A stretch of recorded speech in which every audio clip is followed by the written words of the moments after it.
Hello, everybody. Welcome to another week of Future Group Friday. We're back. For those of you who are new to this stream, or maybe you haven't tuned in before, this is a weekly series we've been hosting for about 11 months now, where we go through recent development updates for the game of TagPro, talk about what's been going on behind the scenes from a coding standpoint, but also from a non-coding standpoint. We've got some other planning stuff going on the Future Group, so we'll talk through that. If you don't know anything about what TagPro is, you can see the homepage in front of us right now. It is a free-to-play capture the flag game. It's online at tagpro.gg. It's 4v4 games of about 6 minutes, completely free, no sign-up required. Tagpro.gg. The plan for today, similar to last week, but with a little more room than we had last time. We're going to go through development updates. We have a lot to talk about from that. We have even more to talk about from a non-development updates standpoint. So there's a lot of big stuff that's about to be happening in the next week. So I really want to get you guys a little bit of an inside scoop on that before we go live. And then after we go through all of that, we're going to shift over to the feedback tab, which has a few requests that came in this last week. So we'll talk through what people are hoping that we can get changed in the future. And then after that, we're going to finish up with a feature building session. And we're going to keep it simple this week on the feature building. The scope of that one's pretty small, honestly.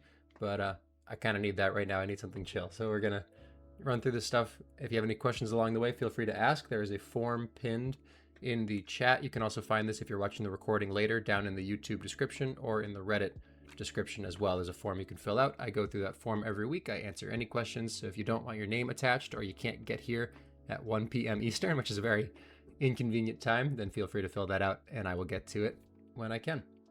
Now, that is all the rambling. Let's get into our development progress from the last week. So a week ago takes us back to the 19th of June. And at that time, I had been talking about the mixture of unscheduled branches, scheduled branches, and then hot fixes that we had going on. So everything's been moving forward in its own pace. Hot fixes, just to remind you all, my volume is a bit low. I can't turn myself up anymore. Sorry about that. Is the music too loud maybe and the whole thing could just be turned up? There, music's down a little bit. Turn the whole thing up a little more. Let me make sure I'm actually using my mic. That's a good... No, it's using the mic. Okay. Sorry. Where was I? Hotfixes are things that are being prioritized ASAP. These are things that aren't going to be scheduled for a release. They're just going to go in as soon as they are ready to go in.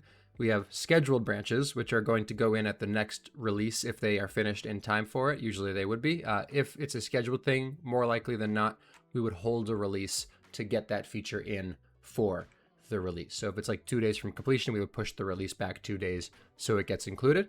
And then unscheduled branches are things that would be nice to have, might be cool. Maybe a developer took it on as a passion project, but it's not necessarily at the top of our priority list. So we will include it in a release if it's done and it has time, but we're not going to move that forward if there are scheduled things or hot fixes that need attention short term. You don't hear the music at all? I don't know what to do. Music's back up.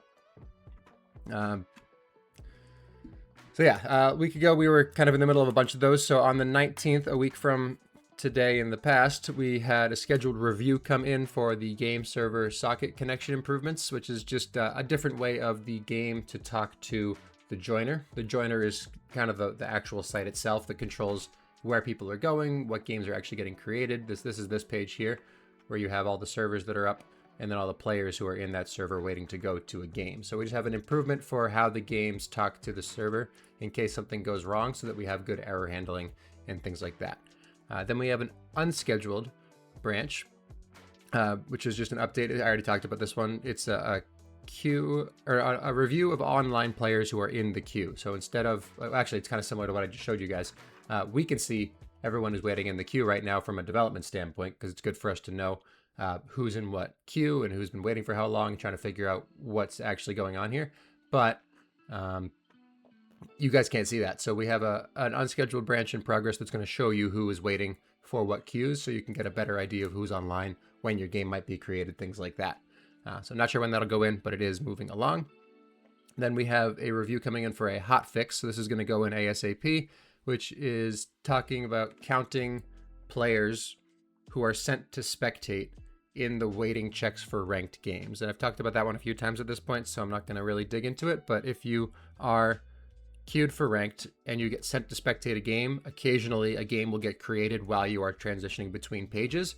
It shouldn't do that. It should wait for you to get to the game and then consider you for that match with everybody else. So that'll go in as soon as it's done. Actually, it is done, but I'll get to that in a second. But it hasn't gone in just yet. Then after that, the other hotfix that we have in progress is a mod tool update for bot detection. Like I mentioned, we've been having a lot of trouble with scrapers and things crawling the site. No sensitive information has gotten out. It's annoying for us to deal with this. So it's better if we can shut them down at the door versus letting them get in a little bit and poke around. So we just have a quick fix in for that coming soon. And a review came in for that on the 22nd. On the 22nd as well, we have a scheduled branch updated, which is the game server branch. So that's going to go into the next release. Then on the 22nd as well, the hotfix for spectator waiting had got some updates brought in, and then also went back to review because that one needed a lot of back and forth on just how we handle it. There are different. I don't really want to get into this actually. It's just the way that the code works on the joiner side. It needs to correctly account for what your settings are, so that we know that you only get waited for in the queues that you are actually going to play for. Like if you're queued for North America Capture the Flag, we don't want North America Neutral Flag players waiting for you when you transition into a new game. We only want North America Neutral Flag players waiting for you because you're going to actually get considered for a match with them. So it's just tuning that and getting it to work properly has been a little bit more than anticipated. Scheduled review came in on the 23rd for ranked launchers getting stuck and not getting cleaned up. Forget if I talked about that one or not. It's a really minor edge case, but very, very occasionally, if a launcher does not actually launch its game, like as a void or something like that, occasionally it can get stuck there and it'll just live for the rest of the time the server is up in memory, which is not really causing major performance issues, but it's not really what you want either. The opposite is hydrate. Thank you. Everyone else should do the same. The other part of that scheduled branch is there's a very, very minor timing issue with the clock. And you might have seen this one actually. It's when the clock hits 0 on the map voting countdown. Very, very rarely, it will just kind of stay. Actually, it's not rare at all. You get to 0 and it'll kind of stay there. So you're like, okay, the timer ended, but I haven't launched yet. What's going on? And people think that it's bugged, or people think that their browser crashed or something like that. I actually thought that was the case for a while as well, because I saw this locally, but I thought it was just sometimes when you're testing something on your computer, it doesn't work quite the same as it does on production. So I thought that's what I was seeing. Orchid was able to figure out that it is not actually that. It's an actual issue with the timing of the code. And so that will get fixed at the same time. So when the clock hits 0, it should actually be launching your game. It shouldn't be kind of hanging there at 0 for a couple of seconds. Then we have one last review and update on the 23rd for the hotfix for spectator waiting. So that one is ready to go. The reason it has not been merged down and pushed yet is because we're just going to lump the hotfixes together. We have that one for the bot scrolling. We want to put those in the same place and just update the server once so that we're not taking the server down more than one time in the next couple of days. It should be almost done, but just it's easier for everybody if we just put them together and put them in silently. One more review waiting on the bot thing. Okay, on the 23rd as well, we have an unscheduled new branch.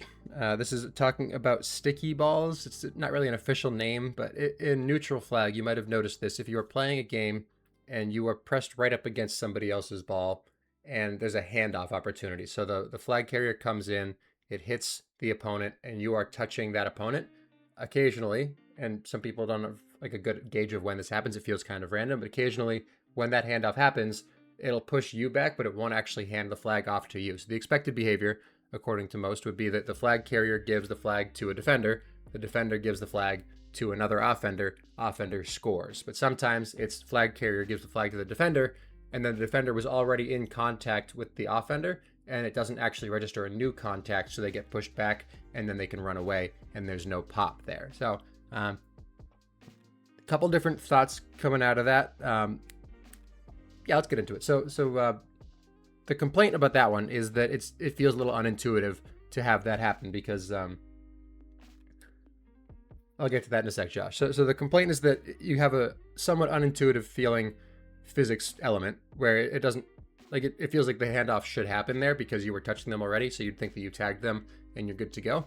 And so the question is, can we add some mechanic that will allow that flag to transition to that offender and actually register the cap? So the dissenting party, mostly spearheaded by me in the chats that we were having, but this has become a larger thing that I'll get to, is that is an actual mechanic now. So you can make the case that that's a bug where it's not registering a new contact. But the case that I'm making is that if that's happening, it's predictable because it's consistent. If you start that contact before the handoff happens, every single time, the flag is not going to transfer over to the player on offense. So some players, myself included, are aware of that mechanic and play around it specifically. So it's kind of become part of the meta to not be pressed right up against that player, or if you are that player, to press right up against them so that you don't hand that flag off.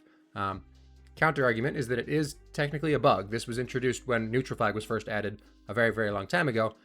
We think the original intention was for that 0.25 that applies to capture the flag to also apply in this scenario. And for those who don't know what the 0.25 is, there is a quarter-second invincibility delay after you grab a flag off of a tile. So if it's a red and blue flag map, if you are on offense and you grab the flag and then bump into a defender, if you bumped that defender within 0.25 seconds of the grab, you do not pop, and that is an expected mechanic. So the question was, should that same mechanic exist in neutral flag where after you get a flag, you are invincible for 0.25 seconds? So that was one option.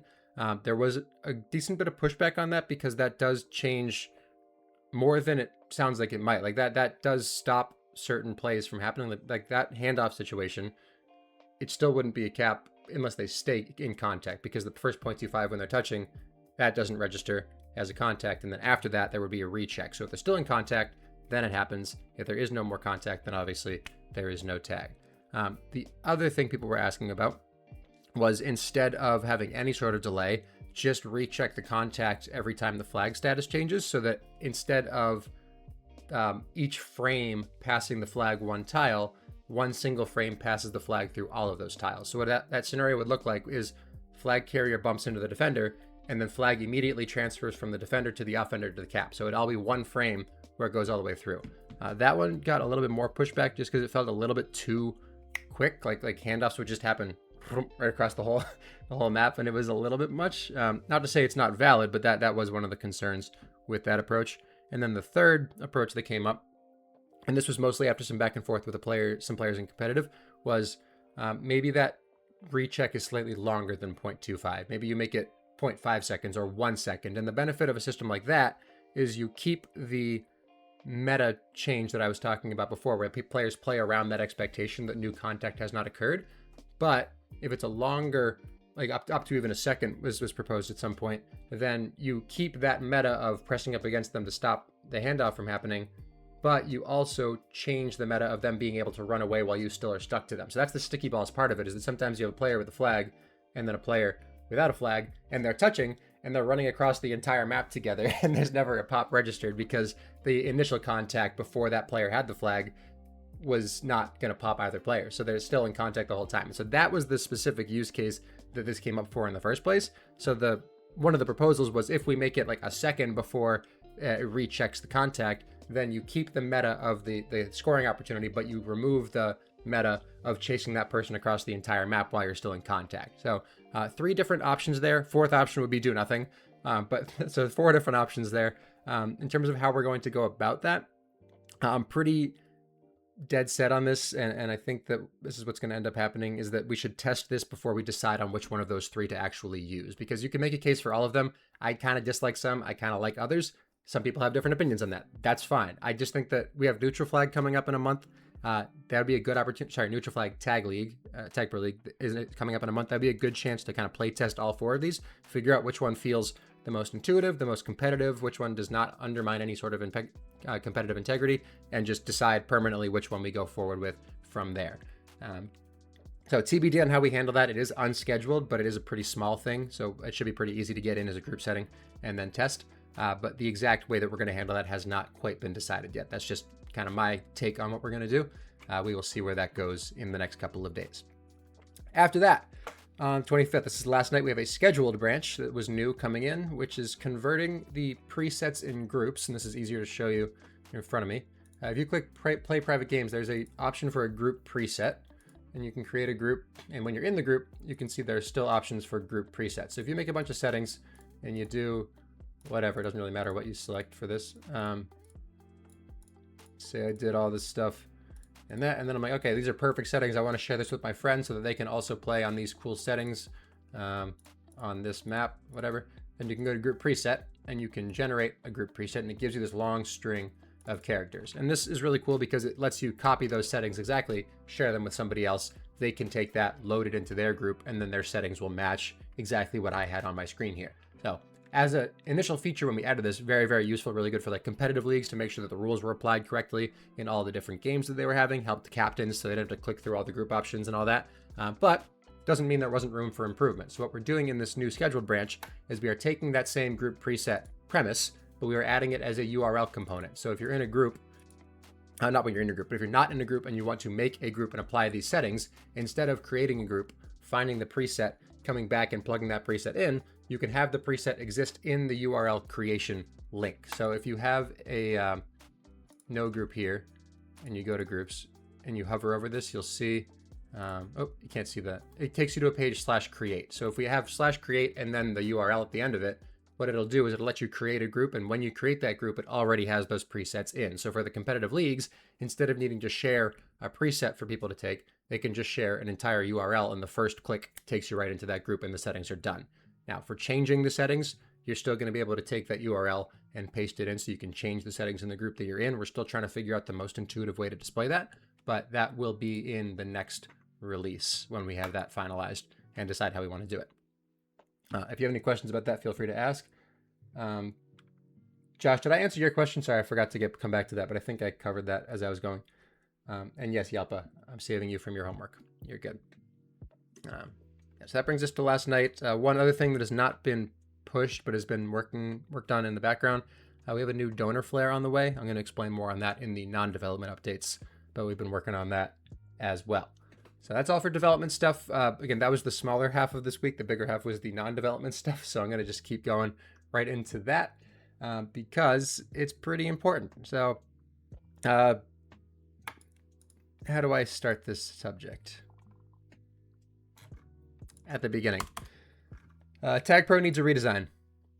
There, I said it. I think everyone knows that. It's not really a surprise. This homepage is okay. It's not great. It's better than the original was. I'll say that.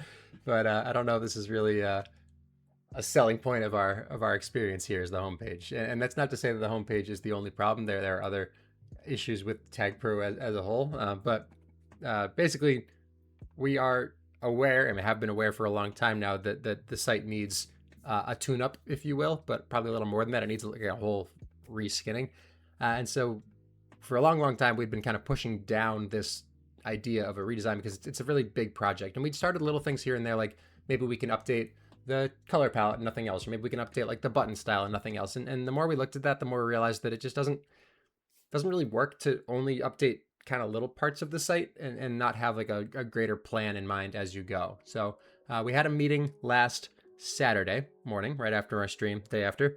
And this was steering committee only. It was Fly and I, and then Bali was there, and then Moosin stopped by, Yalpa stopped by. But we were kind of figuring out what would the actual plan be if we were going to redesign TagPro. And we talked about this a little bit in the past, so we weren't starting completely from scratch, but actually we spent a lot of time talking about it, but we hadn't actually organized a plan. And that's kind of what this meeting was for, to make an actual plan. So I'm not going to get into the full weeds of it because we're going to have a post up on the subreddit in a couple of days from now, probably by Tuesday or Wednesday of this week. You can expect that post to be live. But the big major talking points, we're going to have a external audit of the site, make sure that we can get somebody who does not play TagPro to look at it and say, this is what sucks about your website. And then we're going to do a full series of community mega threads where we're going to go through and talk through basically every part of the site that exists and get community feedback on what it should look like, what it should feel like, how it should be oriented, things like that. Again, this will make a lot more sense when you see it in the actual post. And then after that, we're going to be alongside that, we're going to be making a site map of kind of all the click elements where everything is. Like if you go to the homepage, how many clicks does it take you to get into a game? If you're on your profile, how many clicks does it take you to change your settings? And kind of make a whole map of all the button options on the website. And then while we're getting the community feedback, we're going to have it on a rolling basis. So we're going to have one mega thread, and then when that one ends, make another mega thread, But when the first one ends, we're going to have a committee take all that feedback from the community, refine it into what we actually want to do. And again, we have a starting point for this, but we want to make sure that we're taking everyone's opinions on this before we actually change things. And take that, refine it, and then we're going to look at external hiring is the plan. So we have a pretty good skill set on the steering committee, but we don't have like a true designer, UI, UX kind of person. And we've decided that this is the kind of thing that we can't really half-ass. You need to do this right if we're going to do it. We'd rather have somebody who's a professional and kind of can help us guide us through that process as we go. So to help fund that, we are going to have a fundraising campaign throughout that whole thing. Again, more details are going to be in that post that goes up in a few days. But we are, like I mentioned, adding a new donor flare to help raise the funds for that project. And for anyone who's not been around here for a long time, if you didn't know, TagPro is completely volunteer-based. There's no... all the money that goes into the game stays in the game. Like if you donate to the game, it just goes to server upkeep. It goes to things like marketing. Nothing goes to anybody's pockets right here. It's all volunteers. So we're going to explain that a little bit more. Fundraising campaign, and then use those funds to help with the hiring process. So again, a lot more details coming on the way for that. But we had a pretty long meeting. It was a good 4-hour meeting where we talked through all the implications of this. And I'm pretty excited because it feels like we have a really good foundation for what we want to do. Now it's just a matter of actually doing it. And that's exciting because we have things like Steam on the horizon. We've talked about that plenty. That was the last step of our big three. Redesign has kind of elbowed its way into that conversation of something that should be done before we go live on Steam, because we could do a lot better. It's kind of the underlying theme. So we're going to get that going. That's the kind of thing that would hopefully take less time than the Steam release would. But good question, Josh. Yeah, so that's been part of the question, is where do we draw the line on what should be redesigned? And I think what we're leaning towards right now is just the site itself, because in the game, you have texture packs, you have different settings for hiding flares, for showing names, degree, whatever, all that stuff.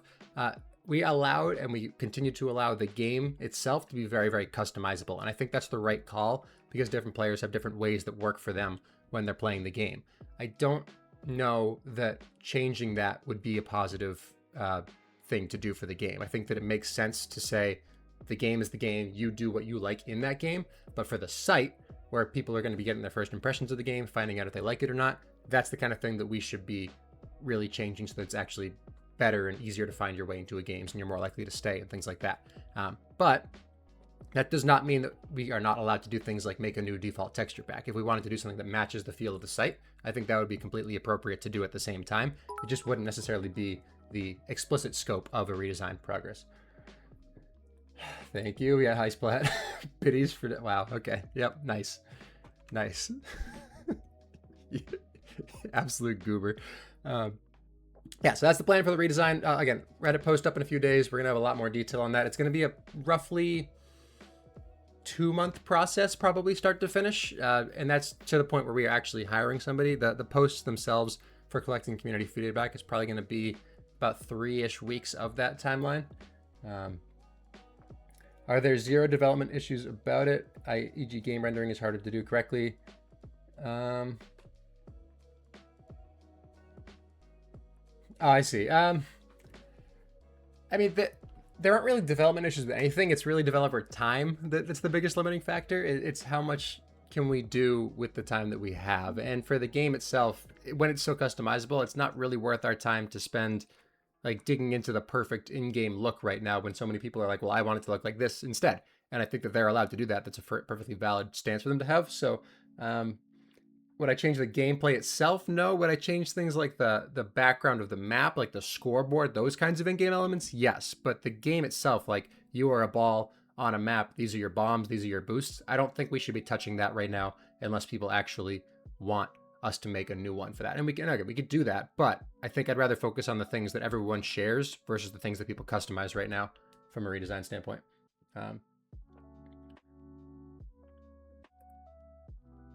Oh, harder to run. No. So we sorry, I have to separate those threads a little bit. In terms of optimization of the game loop, that's something we've been working on anyway. The last release that we put up, the patch notes, that actually had a whole section on where'd that go? Yeah, particle rendering. So in this last release, we had a big change to particle rendering to really reduce the load on browsers. And so the in-game elements, the like things that you're talking about, like different like capping effects or all that stuff, that doesn't really add a whole lot to the weight of the game. So if we added things like that, it wouldn't be part of the redesign, because it's just, the game engine is the game engine. It works correctly now. We can still optimize it a lot more, and that is not something that has to be tied to a site redesign. So we can add in elements to the game. I think, did you give me an example? Yeah, like a visual effect that does something that wouldn't, like, even if we're adding that in without a redesign, we would still be considering the implications on the game itself in terms of load and in terms of like how smooth the game is in your browser. That's got nothing to do with a redesign. So we could have done that now without a redesign. We just didn't find it to be a high priority just yet. Yeah, it's to capture people. Yeah, it's like, how do we make TagPro be something you're actually willing to share with other people and be like, hey, this is a cool game that I play? Because right now people get to this homepage and they're like, like, it's not great. It's not great. And if we're going to go to a larger audience, I think we need to do that sooner rather than later. But in terms of in-game stuff, I do want to touch on that a little more. I'm trying to figure out the right angle to explain this with. If you don't have... Yeah, it is. But, well, sounds is a part of that. Sorry, that's... Yeah, you're getting ahead of me. But yes, how do I explain this properly? Once you have a website that has this particular look and particular feel and a vibe, pick whatever word you want, it's a lot easier to tailor the in-game look, feel, vibe to that homepage. Right now, we don't really have a theme. Our theme right now is green and gray. How do you tie in-game elements to that? How do you build a personality, or how do you make the site feel continuous when you go from the homepage into the game if all you have for a homepage is WASD escape enter T spacebar? Like, there's no actual game here. It's just a static web page that just kind of exists. So when you talk about adding things to the game, even things like sound packs, what are they tying back to kind of help with that overall experience? So that's the angle I'm trying to take there, is if we're going to do those kinds of things in game, how do we anchor them to the rest of the site? We can't really do that if we don't have a site that really makes sense on its own. So yes, part of it is that new player experience. Do they find the site? Do they like the site? Do they stick around? Do they maybe click the play now button when they wouldn't have before? That's point one. But once that exists and looks good, then yes, you can shift to the in-game environment and say, what can we do to now make the game itself more enjoyable? But we need to get people into that game for them to stick around, right? I think that makes sense. So that's the order of things that would have to happen right now, because we have other things going on for the game itself. We have, like I said, that rendering stuff from the last release, that is an ongoing project. There are other improvements we can make there, and once that is done, we have stuff in progress for. Actually, Yalpa, you're here, right? It's a conversion tool, yeah. But we have currently been working on other shop items that will be funny. Sorry, I'm reading as I talk. We have other shop items in progress that will be in-game only. So we have stuff going on for the game already. That doesn't have to wait for a redesign. That stuff is kind of moving along on its own. But separately from that, redesign coming up. TagPro.gg got blocked by my filter. It's very funny when I think about it that you can't really see what the game is if you go to tagpro.gg. Yeah, like there's no, what is TagPro? I don't know. It's a game where you use your arrow keys, which, like, yeah, that's true, but that's not a selling point for people. They're like, oh my God, I can't wait to click play now and play this game. So I think that we need to get people to do that, and then we can focus on making the in-game look like whatever else it needs to be. But we are working on that stuff on its own. But the site needs to be better, especially if we're going up on Steam. We would be absolutely buried if we went live with this on Steam. Yeah, well, that was more because we needed to do something here. It said no ceremony, but then it took you to another click screen. I'm like, well, we can't do that. We have to change it. So that was the easiest option to come up with. So yeah, all of that will probably be very, very different in the coming months. But yeah, if you have any questions about that, again, post is going up in a few days. Feel free to reach out to me if you want to talk about it separately. I'm pretty excited for how it's going to go, but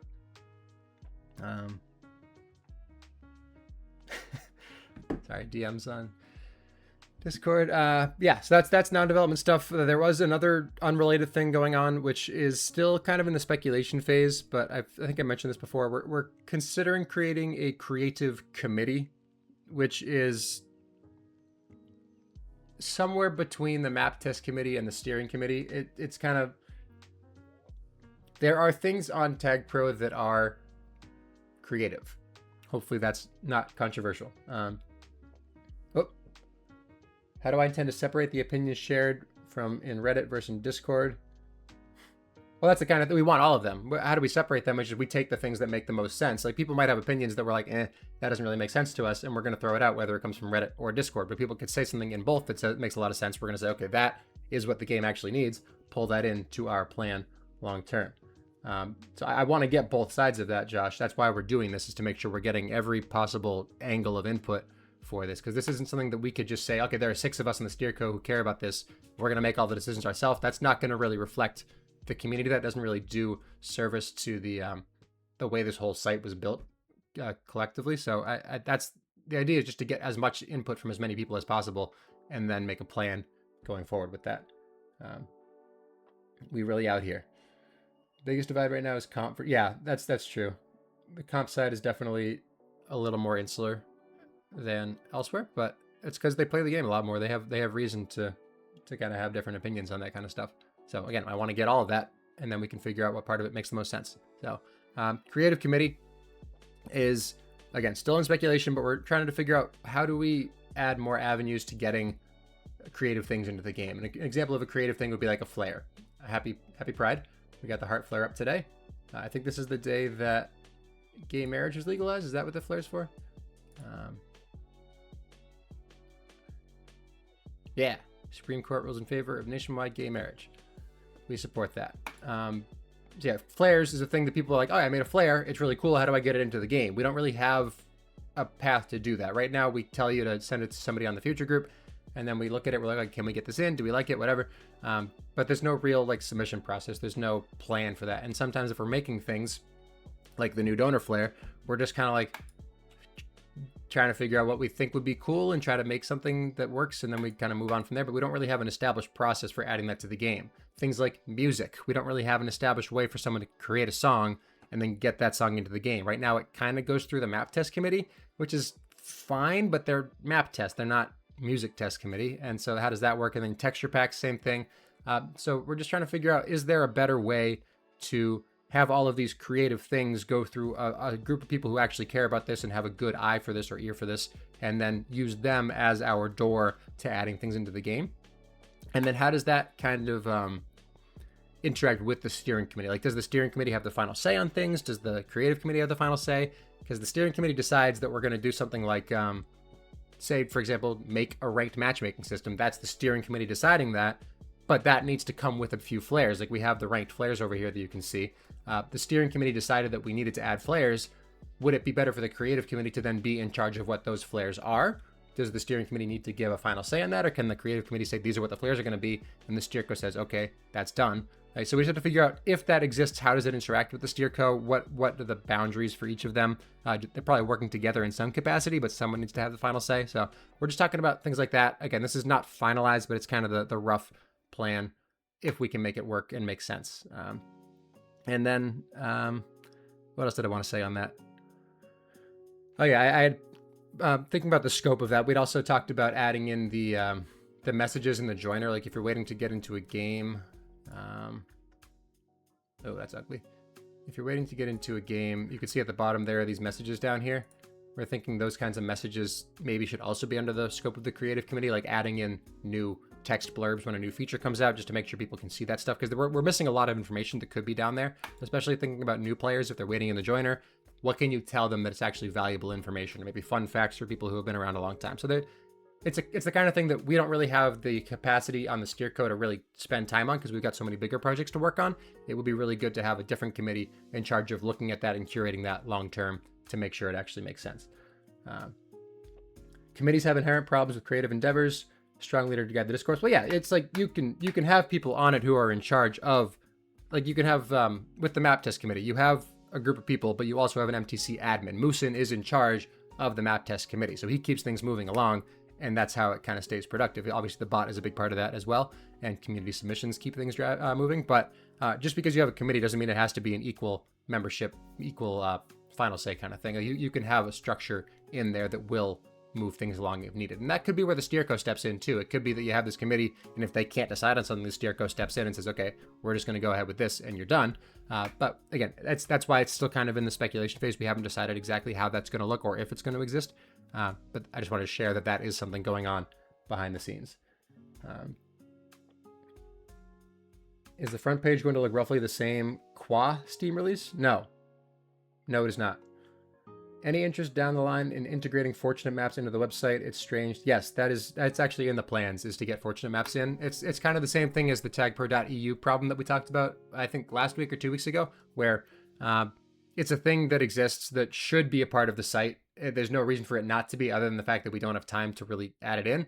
Unfortunately or fortunately, it works really well as it is now. Like, it's not a good system to have it separate from the whole site, but it is stable. It does do what it's supposed to do. So when we could be spending time on the site, we would instead be spending time on recreating something we already have.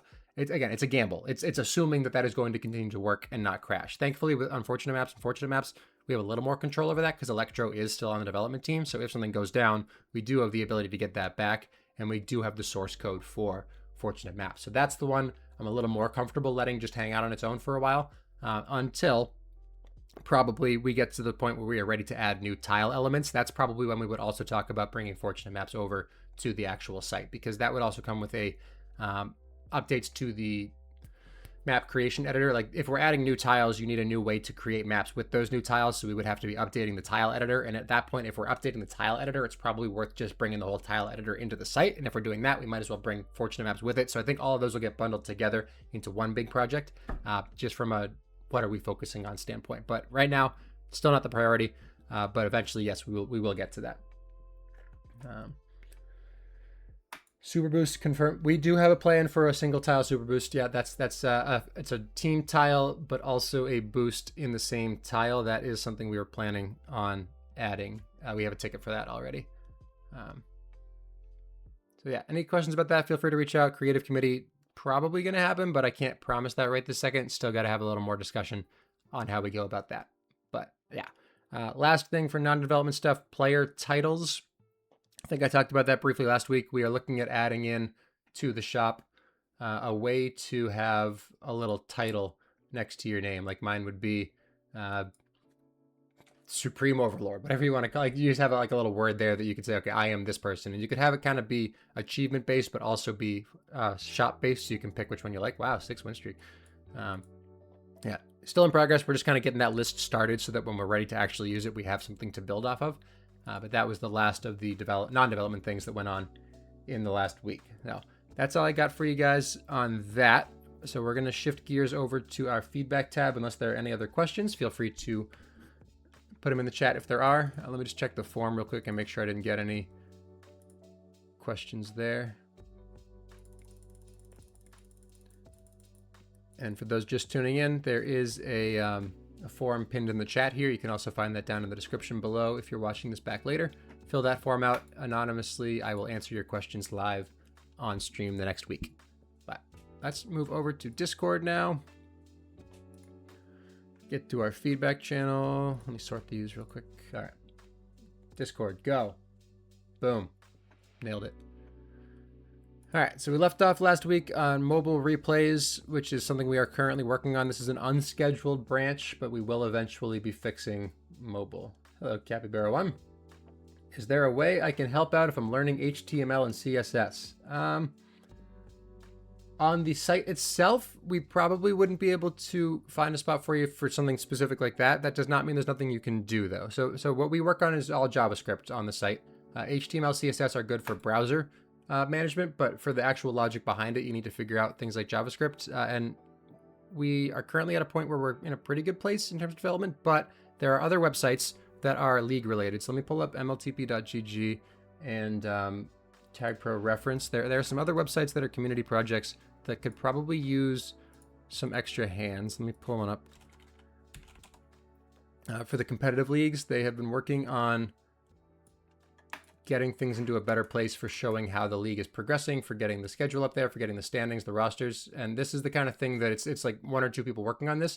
They could definitely use more help moving this along. TagPro reference, find that one, TP reference. forget the actual website name. Shoot. Isn't it TP reference? TP ref? Hello, Timmy.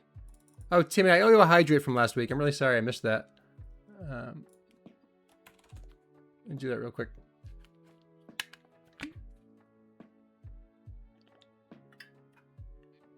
All right, now we're square.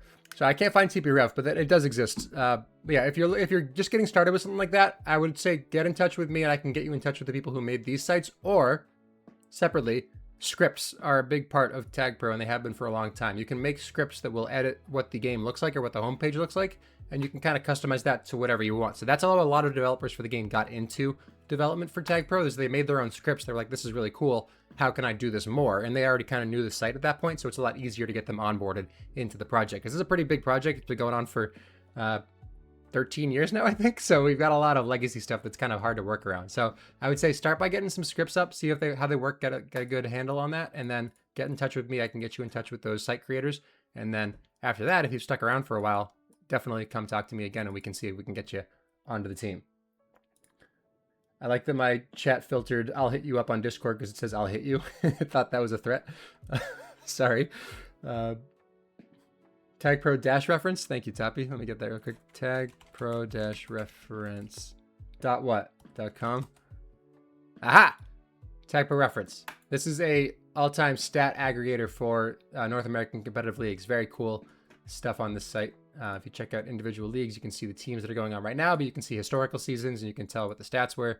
Very, very cool aggregation here. This is kind of a replacement for TagPro League, which is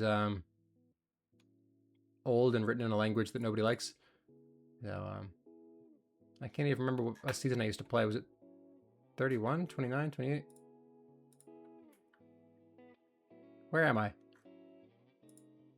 Oh man, I can't even remember when I used to play. Yelpa, help. What season did I play? Was it 21? There we go. That's me. I won the Mooper Ball. Look at him. Anyway, yes, that's a thing that exists. So yeah, where was I? Discord stuff. Let's get back to that.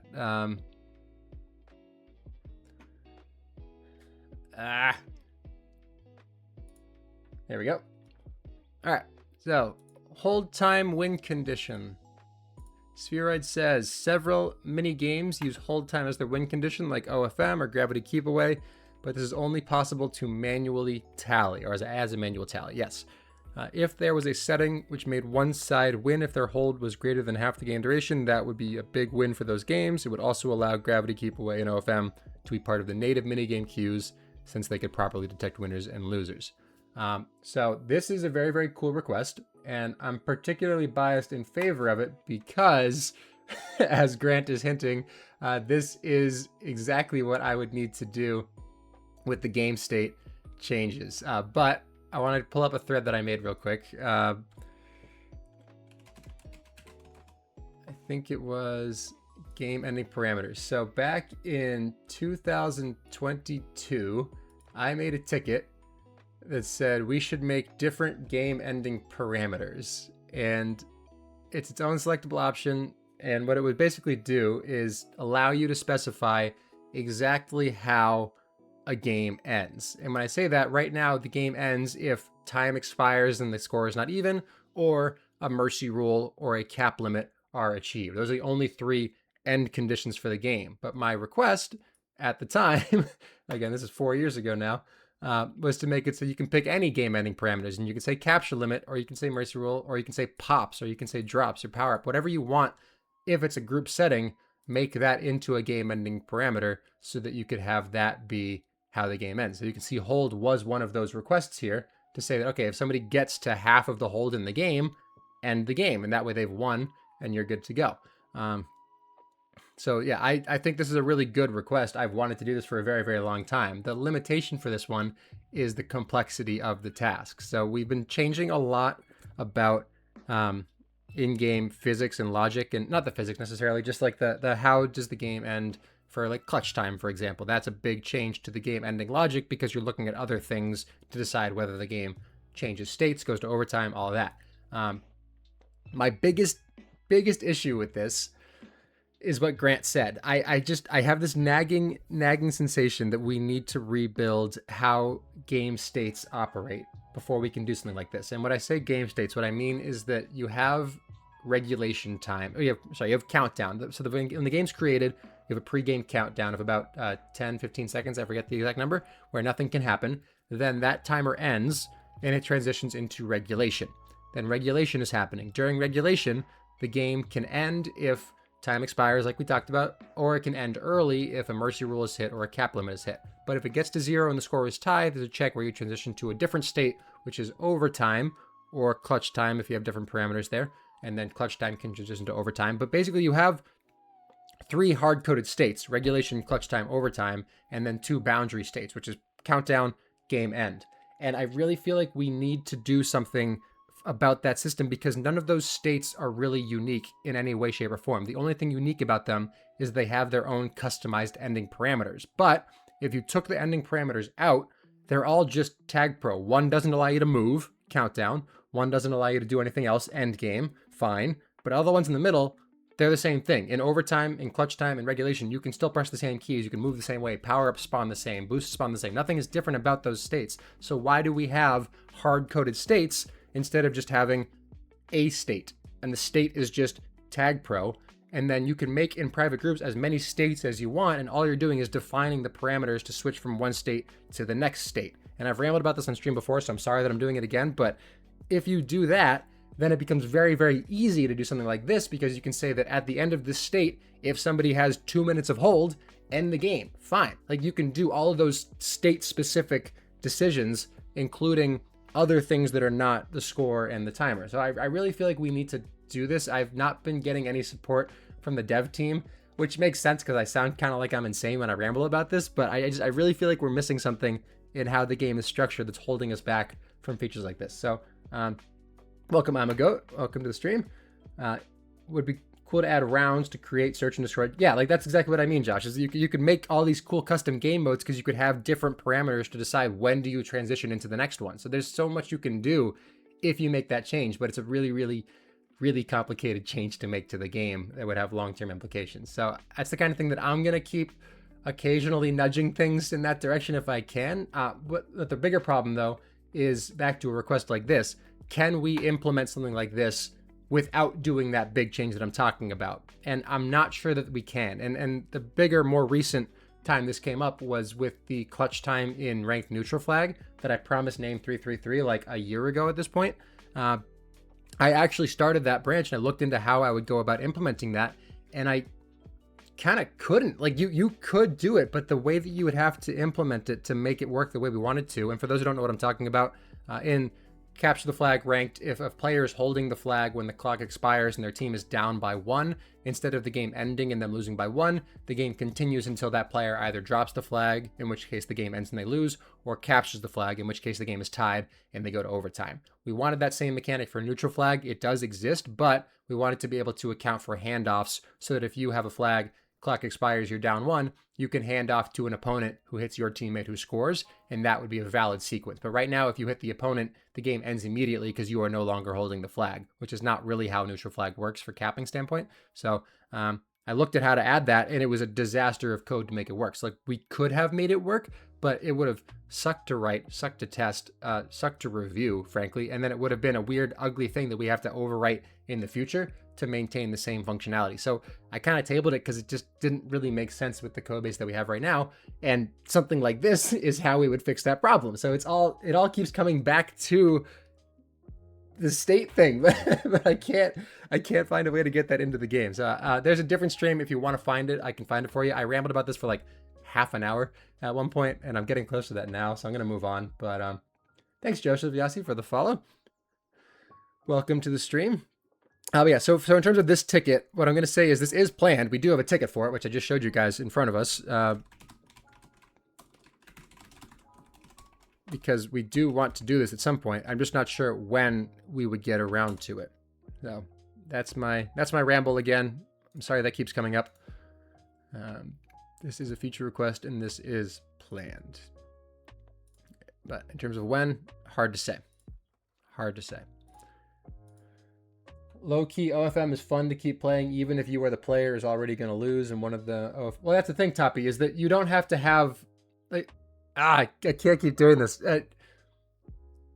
Having the game winner be decided by hold time does not mean that you have to end the game when somebody has more than half of the hold, right? If the score is mercy rule of, no, it doesn't matter what the mercy rule is. If you have a score, you can still have the game end and then decide who wins when the score hits 0. Because your game ending parameter would be, is the clock at 0? And then the winner is who has more hold. Versus you have a mercy hold, whereas the game ends immediately when you get to 2.5 minutes of hold. Those are two different things, and you can do that with the big thing that I'm talking about here. So you can decide which one you want. Do you want to keep playing after it? That's fine. Just make sure that's what your settings are defining.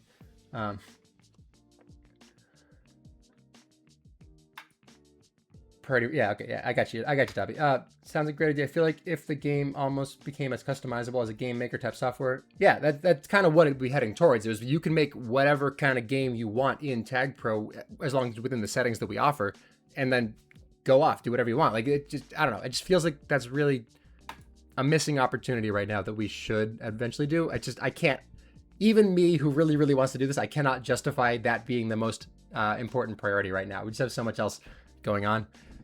Thank you, Alba, for the hydrate. I am starting to sweat, which is not ideal.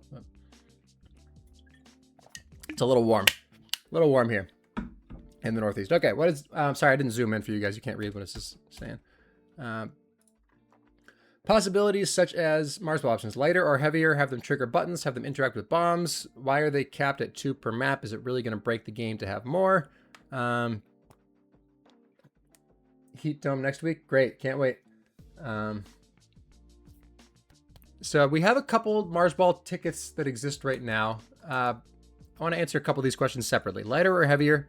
That should be easy to change. Triggering buttons. I think that used to be a setting that we removed. I'll have to look into why on that.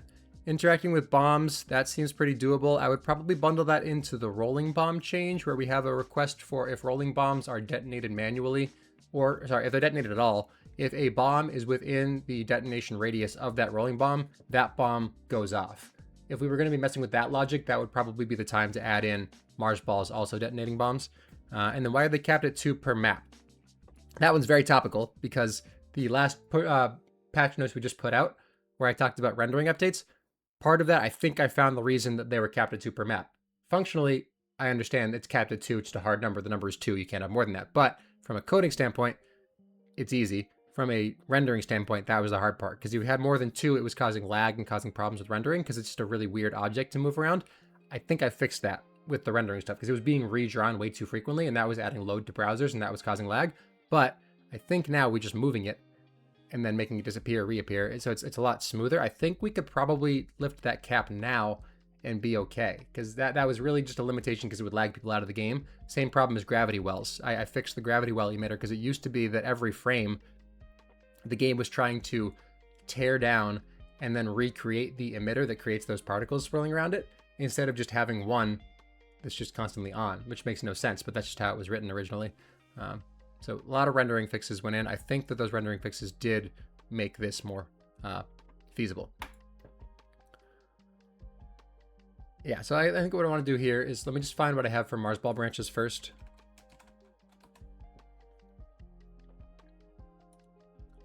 And let me show you guys what we have. We have...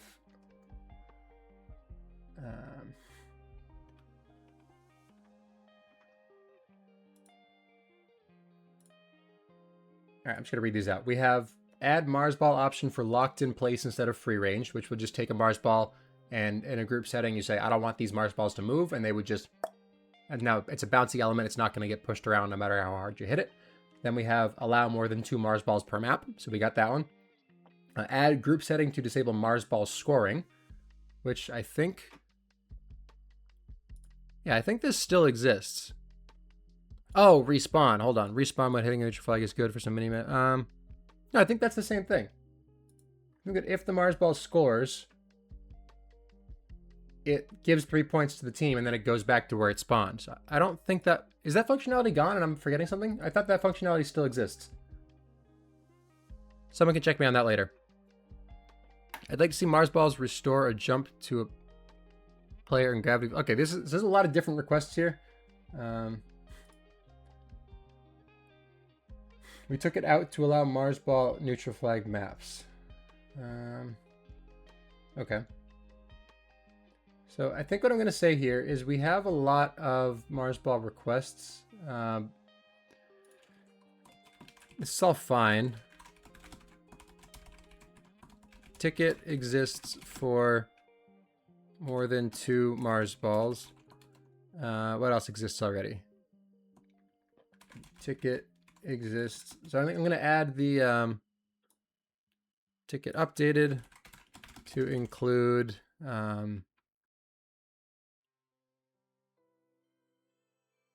where's the scoring one? Functionality Mars balls respawn. I feel like I'm missing something with this point here. What? You just saw my world? Oh, word. Yeah, sorry, Timmy. It's bad. It's a bad Wordle day. Mars ball shaping variant. Yeah, like we can do all that stuff. I'm just trying to figure out the easiest way to put that into a ticket right now. For future reference, if you're somebody who has a lot of ideas like this, if you could make separate tickets for these things so I can just look at them separately, it's really hard to take like 7 unrelated things and put them all together. Because we wouldn't be doing them all at the same time from a development standpoint. They're different parts of the code. I'm just going to link this to the ticket I have here. Another relevant link for Mars ball resetting mechanic. Okay, that exists. Ticket updated to include Mars ball resetting. And then the triggering buttons interacting with bombs, I think those can go together. And then the Mars ball weight, I think would have to be its own thing. Well, actually, where's that ticket about them being anchored in place? That would be a good thing to put together. If you can make them heavier, lighter, or if you make them completely too heavy, they can't be moved at all. So that would be this. Sorry, you guys can't see what I'm typing. I'm just trying to do this quickly. So right now, add group option for Mars balls to be immobile or immobile. When selected, they are locked in the same location for the duration of the game. Physics bouncing remain unchanged. I'm going to say modify this ticket to allow a slider for Mars ball weight with the most extreme end of the slider being to completely lock the Mars ball in place. And then relevant link. Okay. And then we're saying we ticket updated to include weight slider modification on locked unlocked ticket modification on where'd that go?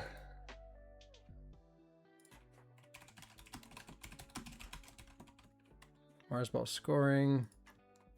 Did I get all of it? Oh, interact with bombs and buttons. That's going to be a new ticket, actually.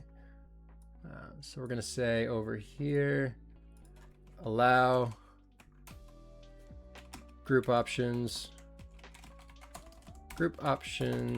for Mars ball button bomb triggering. In groups, allow settings to enable or disable a Mars ball contact, enabling a button, activating a button on contact, and separately a setting for contact between a bomb and a Mars ball to detonate the bomb. Okay, activating. All right, and this is a relevant Canny post or Discord post. My God, Canny's still in my head. Relevant link. Not relevant. Discord link. Okay, this is a relatively low effort, low priority enhancement. And then we can come back to Discord and we can say this is planned. New ticket for Mars Ball. Activating buttons, bombs. Okay. Whew. That was a lot. What did I miss? Y'all chatting over here? How many lines is TagPro code? Josh, I have no idea. It's a lot. Who writes the most lines? That's not really how code...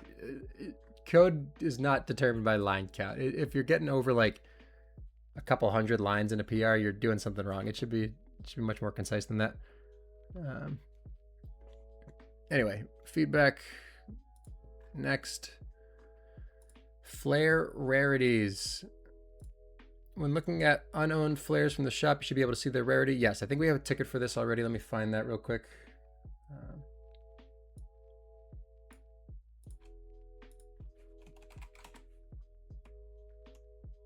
Yeah, display shop flare rarity on flare tab. Add a clear display on the flare tab when a shop is common, uncommon, or rare. TBD how to display this. Yeah, this is planned. Status updated to planned. Oh, did I forget to update this? This is planned. Feature request. This is also planned feature request. Let me link this to the post.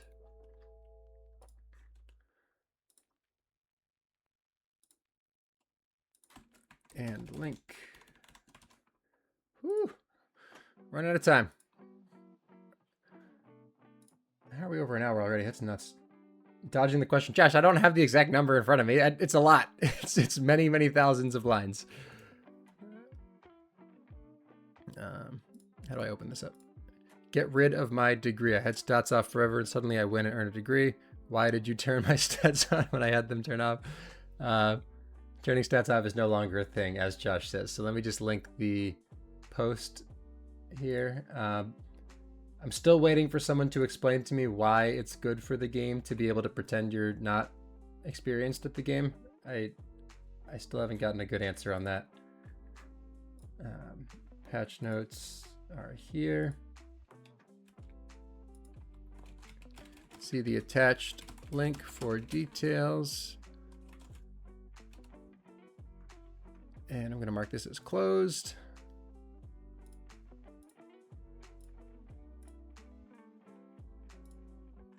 Okay. Update text on team switch to reflect bonus tag coins instead of rank points. What? I swear I did that. Did I not do that? I specifically looked at this line and I was like, oh, we should change that to be tag coins and not rank points. And then apparently I didn't do it. Sick. Sick. All right, let me get a ticket up real quick for that. All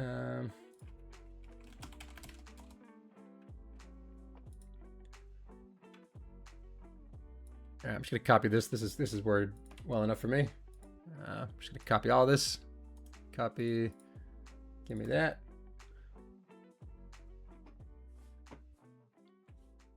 Yeah, it's make sure it's 50 tag coins. Be sure to multiply by 10. Multiply by 10. 50 coins. Sorry, I didn't pull this ticket up. This is low effort. This is a low priority. Actually, this is a high priority. I'm saying it. It's super quick. Enhancement. I'm a Goat is now following. Thank you, I'm a Goat. Is this the first time you've tuned in? I feel like I haven't seen you around here too much. We got a feature request. This is planned. So I made this merge tag last week. I feel like it takes too long to merge things, so I'm probably not going to use it all that much. I'd rather just link duplicates and then come back to them later. There's got to be a way to open these in full view. Okay, separate the ranked rotation on the maps page into CTF and NF. Do we not do that already? I try not to look at the computer too much on Fridays, but here we are. Well, I'm glad you're here. Just call it rank point tag coins? Ew, no. Okay, so the request is that we separate ranked rotation on the maps page. So let's pull up the maps page real quick, see what that looks like. We've got maps, and then we've got, okay, we've got the casual rotation, and we've got the ranked rotation, but there's no distinction between neutral flag and capture the flag. Also, this whole page is getting updated to remove stuff that's not relevant. None of this is actually, these are casual voting rates for the, like these are the maps that overlap between the two. There is a branch, it's unscheduled that I made, so it's not high priority, but there is a branch to clean this up. And that would be a good foundation for a change like this, because then we can actually go through and, it's a messy page, is what I'm trying to say. It's just hard to update this because it's got so many like vestigial things that don't really do anything anymore. So adding features onto it requires cleaning up the old stuff. So there's a branch to clean up the old stuff. Once that's done, then we can start to add stuff back in. But I think it makes sense to add a ticket for it right now, where we say, how do I find this ticket? Yeah, okay, let's get you over here. Separate ranked NF maps from CTF maps on maps page. Up to you if they should have a shared header with subheaders, or just have 3 total sections: casual, ranked NF, ranked CTF. This is, there is an unscheduled branch cleaning up the maps tab linked in. I'm trying to grab a link for that real quick, just for the person who finds this later.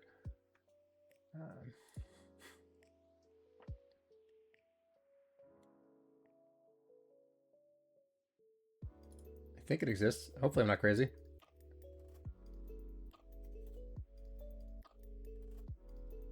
I know I did this. I know I made a branch. There it is. Okay, it was removing the favor and disfavor stuff and refactoring some of the map vote. Yeah, okay. There's an unscheduled branch cleaning up the maps tab. This should not be started before that branch is merged down. But this is otherwise a not high or low priority. It's a medium priority. It's not high or low effort. It's an enhancement. Is it medium priority or is it low priority? It's not that consequential, but it is convenient for map makers. So I'm going to keep it at medium. And now let me just link that other ticket I was talking about over here. You guys don't need to see that though.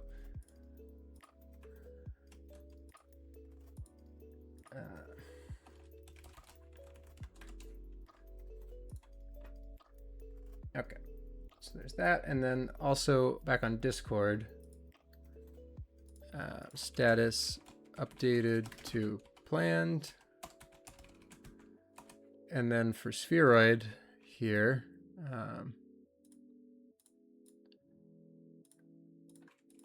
this is also already planned. We have a ticket for that. That was suggested a couple months back on stream. We have a ticket that was made for that, to have mini games be displayed on their own. Canny wanting TagPro off the free plan was the first domino to death of the feature planning section forever. So many more feature requested. Yeah, I'm really getting buried in these, but it's okay. They're good. They're good requests, so I can live with it. But yeah, we're definitely not going to have time for feature building. We still have 5 more.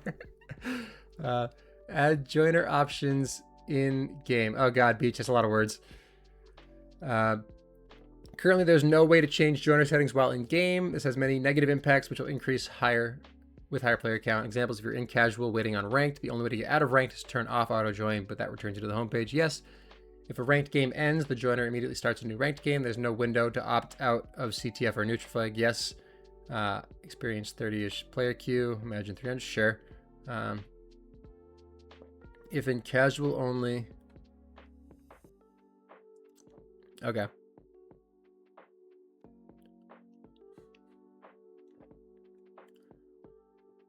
Whoa. No, so this is not how it works, Grant. Nope. If you use the little arrow in the top left, you stop queuing ranked, that just means it sends you back to the home page. If you click it again, you are not out of the ranked queue anymore. What you're describing was the initial implementation of that feature. That is no longer how it works. It will reconnect you to the ranked joiner if you were queued for ranked before. Yeah, ranked still checked on. So that is no longer how it works. This was the original implementation, but is no longer the case. When you select the next game option, it will add you back to the ranked queue.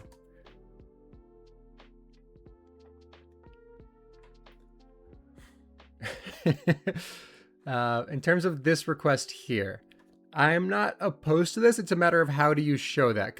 So a couple things. There is a 5-second cooldown when you get back to the joiner to click your new selection. So it doesn't matter how many people are in the queue. If you get back to the joiner and you no longer want to be queued for ranked neutral flag, you can click ranked neutral flag and it will take you out of that queue if you do it within 5 seconds. But that is too quick for some players because they haven't found the right button, click on it. It's not perfect.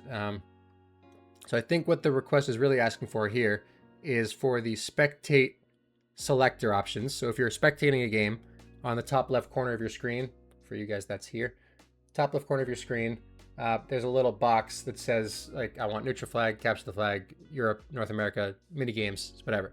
All those options are laid out for you.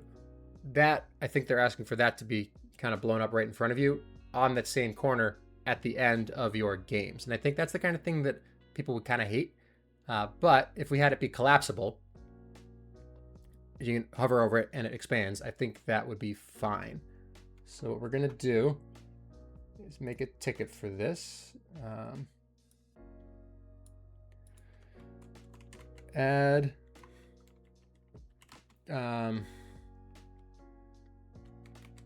offer joiner selections. Offer joiner selections in post game chat period.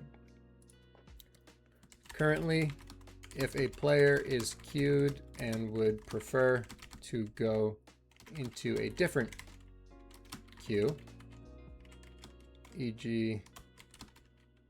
queued ranked, wants casual only, the only way to do this is to return to the home page and re-enter the queue. When spectating, we display the joiner options in the upper left corner of the screen. This should be easy to add back to the screen for players after the game has ended. This would allow players to edit their queue preferences without leaving the joiner. Other considerations: if a player is in casual and wants to queue ranked, we need to ensure they are ranked eligible before displaying ranked options. Like some balls shouldn't get that, and then would likely need to be collapsed by default and expanded on hover, or click to toggle between expanded, collapsed with settings stored in cookies. So if you are somebody who wants to have it displayed every single time, you don't have to keep hovering over it to find the thing. But if you're someone who never wants to see it, you can have it collapsed and it can stay collapsed. And that might be better because if you're hovering over it, like to click the exit button, it might get kind of annoying for people if they're scrolling over. And oh, we just had 100 followers too. I didn't realize that. That's fun. Yay. Good work, everyone. If you're hovering over it when you're getting to the exit button, people might not like that it kind of accordions out every single time. So if you have it be a click option where you hover over it and then click and then it expands and it stays expanded until you click it again, then people who actually want to do something with that can have it be down all the time. And people who don't want to ever see it can have it be closed all the time. And I think that's happier for most people. Likely prefer click toggle. All right, what else am I missing for this? Beach, you were asking for... Yeah. Because even I'm this way sometimes. If I get into a groove with ranked games, I'm like, I don't really want to go back to casual now. But sometimes I get pulled in. I'm like, whatever, I'm here. I think it would be good to offer. It makes sense. That's what I'm going to say. This is going to be a probably pretty high effort. It's not quite enough for high effort. It's not really a high priority, unfortunately. It's low to medium. I'm gonna stick with low for now.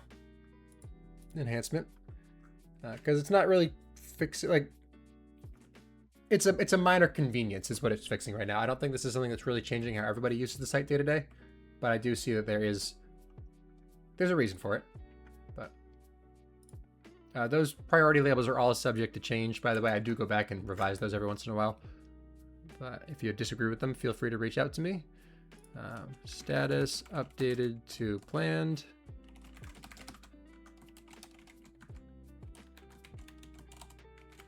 Ticket submitted to offer joiner selections similar to spectate view in the post-game chat period. Feature request planned. Boom. All right, keep it going. How many more? We got 3 more. We can do this. We can do this. 2026 bot tournament, BLTP, Bot League Tag Pro. Suggestion, run it back. So for those who don't know, this is actually a very fun video from a while back now. Let me pull this up in a different tab to make sure I don't have something stupid showing. It's coming up. Ah!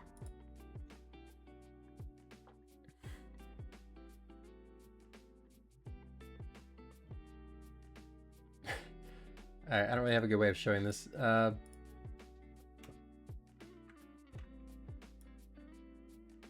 If I do this, what happens? Ah! No. All right, well, basically it is bots. You can click on this link yourself. You can find it. It's a video of bots playing Tag Pro, and they kind of suck, but it's fun. And oh, I can. Thank you, Tabby. Coming up. There we go. So yeah, it's literally just evenly here. Ah, no one's loud. There we go. All right, so these are not actual players. These are bots. They're playing Tag Pro, and yeah, they kind of figured out how to play the game. Look at that score.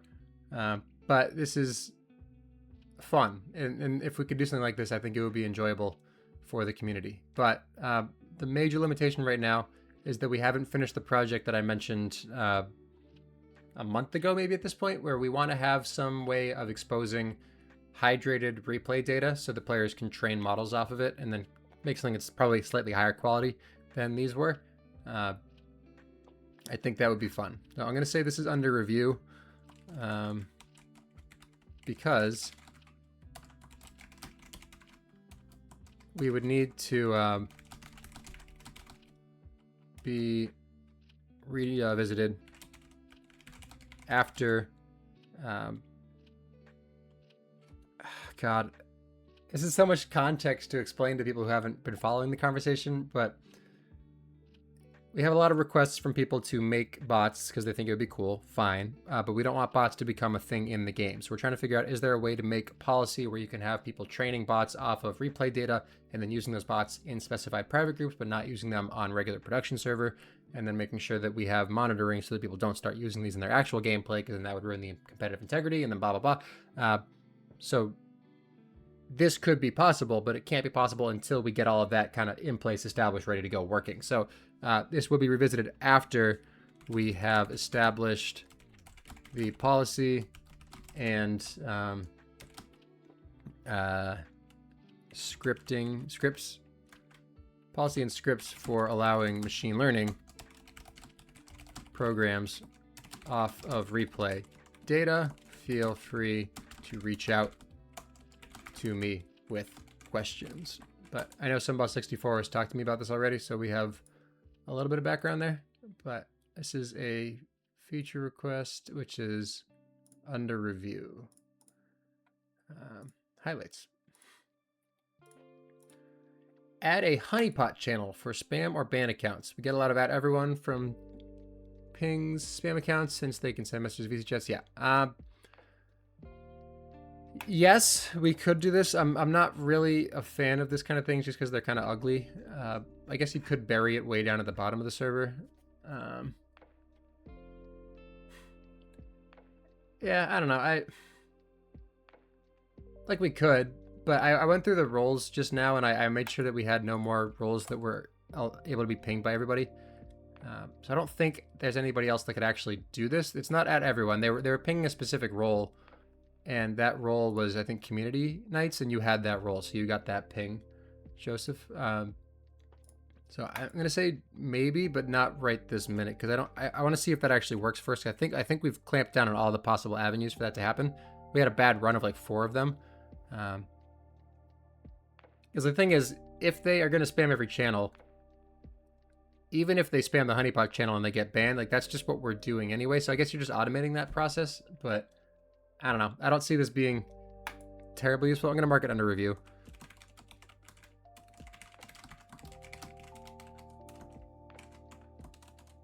We recently updated all server roles to prevent this type of spam. If there is another workaround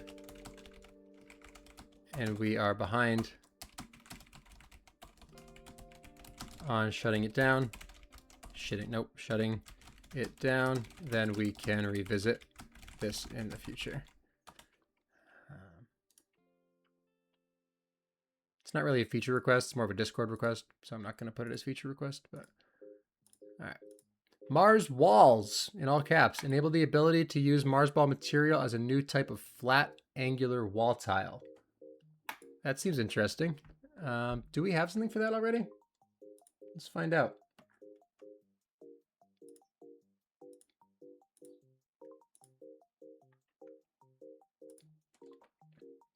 Mars ball mass, Mars ball scoring, Mars ball movement.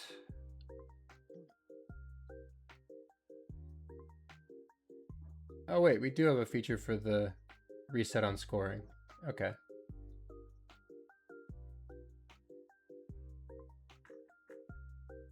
Okay. We don't have a ticket for this, so we're gonna make one. And then I think we're done, because we're coming up on 90. Let's get over here. So this is just bouncy walls, I guess is the real request. Hold on. Is it different from just bouncy walls? Do we have a ticket for bouncy walls? We don't. Okay. So it's just a bouncy wall setting. Bouncy walls. Mars walls. Discord link. Whew. Add a wall tile with the same bouncy mechanic seen on Mars balls. This does not strictly need to copy the physics of the Mars ball bounce, but it should be the same general idea. And then this would have to go through the tile editor and all that, like everything else. So that's going to be a same priority as all the other tiles, probably in the low priority right now, but very doable. I wouldn't say it's low effort because that has to go through like the map editor and has to go through the texture pack stuff. There are about 15 or 20 different tile types that we want to add at some point that we have no bias there. About 20 different like new tiles that we want to add to the game. We just can't do those without reskinning all of the texture packs that exist. So there was somebody on Discord, I want to get back in touch with them, who was looking at how texture packs actually work and how they take the different, how do you explain this? Each texture pack has different tile types. If you go to the texture pack options on the custom, you can see what I'm talking about here. If you go to this page, you can hover over this and you can see like this is a tile type. So all these different shapes, the way that texture packs work is they take different coordinates from that texture tile, that tile PNG, and it uses that to decide how to render the walls between different elements. And so if you're going to add in a new element, you need to make a tile for it, for starters. Like you need to have like a new gate tile below the gates or a new whatever. So this needs to get larger, but also you need to make sure that it has the correct interactions between two different tiles. And so if you're going to add a new tile, you need to basically rebuild how this entire system works, which we can do for one texture pack, but we have a lot of texture packs. And so we would need to go through and we would need to add in all the new texture packs with new tiles to make sure that they work properly in every single map, because you can't have a map where you join and it's just got a black blob where there's a new tile.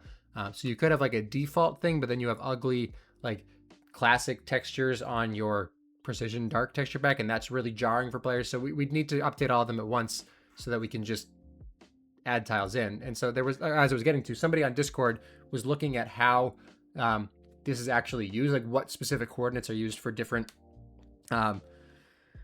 tiles. And if they can figure that out, which we can figure it out too, we just haven't prioritized it yet. If we can figure that out, it might be a lot more doable to then customize new tiles out of that, because you have the graphics there already. You just need to modify like the shape of them and the way they interact slightly. So if we can get that down, hopefully we can make a software, some kind of script that just kind of runs through all of them and updates them.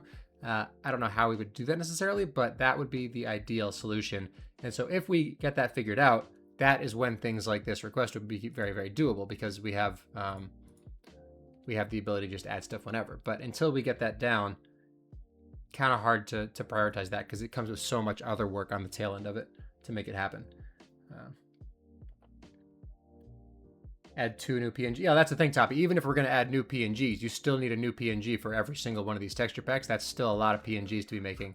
And you have to make sure that you're staying true to the theme of the texture pack. Like a float is a very, very different feel from Supreme Shine. Those are different looks entirely. And so you can't just have one PNG with all the new stuff. In theory, if you get that figured out, can you do every angle? Yeah, we could do. Yeah, the physics of that are trivial. The physics are super, super easy. It's just making it look like it's still TagPro that is not. I would have different concerns about different angles of wall tiles, because you're really messing with the what's the word? Not the meta necessarily, but you're taking game elements that were relatively intuitive and making them somewhat unintuitive. I haven't decided if that's good or bad yet, but right now it's like 90 degrees is one tile, 45 is another. You have to figure out how your ball interacts with both of those, but is it a skill to be able to tell 44 degrees from 45 degrees to know how you're going to hit it? Probably, but I don't know how aggressively I'd want to introduce something like that.